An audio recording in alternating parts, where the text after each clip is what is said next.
Kasus korupsi yang menyeret nama Jaksa Agung Muda Bidang Pidana Khusus alias Jampitsus Kejaksaan Agung, Febri Adriansyah menimbulkan rasa prihatin di masyarakat. Pasalnya sebagai salah satu garda terdepan pemberantasan korupsi di Indonesia, Febri Adriansyah diduga menerima suap dari 3 kasus korupsi besar di Indonesia. Terlebih polisi menemukan 74 kg emas dan uang tunai ratusan miliar rupiah dari berbagai lokasi milik Febri yang digeledah pada Kamis 9 Juli malam.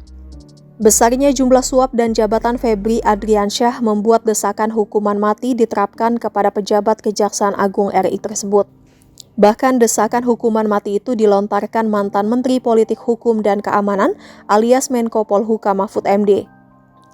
Sebagai profesor di bidang hukum tata negara, Mahfud memastikan bahwa KUHP tindak pidana korupsi alias Tipikor di Indonesia memungkinkan seorang pejabat dihukum mati atau seumur hidup. Melihat dari status Febri Adriansyah sebagai penegak hukum dan jumlah dugaan nominal korupsi yang besar, kata Mahfud, sudah membuat ex-Jampitsus itu layak diberikan hukuman mati atau seumur hidup. Diketahui meski jarang pengadilan di Indonesia pernah menerapkan hukuman seumur hidup kepada koruptor. Namun dalam sejarah pengadilan di Indonesia belum pernah menerapkan hukuman mati untuk koruptor. Adapun sederet pejabat di Indonesia pernah menerima hukuman seumur hidup karena kasus korupsi. Berikut wartakotalive.com rangkum sederet pejabat dapat hukuman seumur hidup karena korupsi. Yang pertama ada Akil Mochtar. Kasus suap mantan Ketua Mahkamah Konstitusi atau MK menjadi sorotan.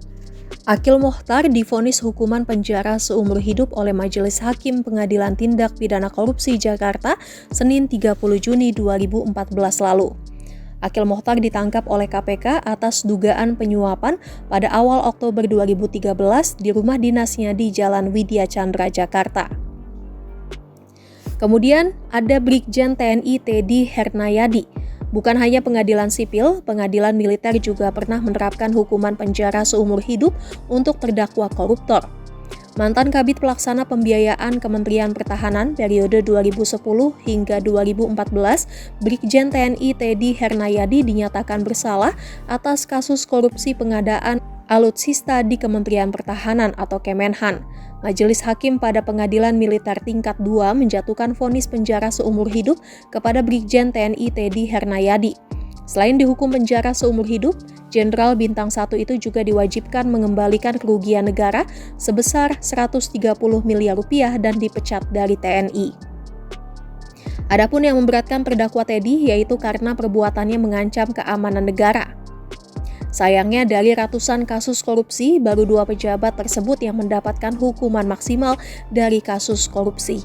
Padahal aturan Mahkamah Agung alias MA yang baru memperkuat bahwa kasus korupsi di atas 100 miliar rupiah atau lebih pelaku dapat dijatuhi hukuman penjara seumur hidup atau pidana penjara 16 hingga 20 tahun.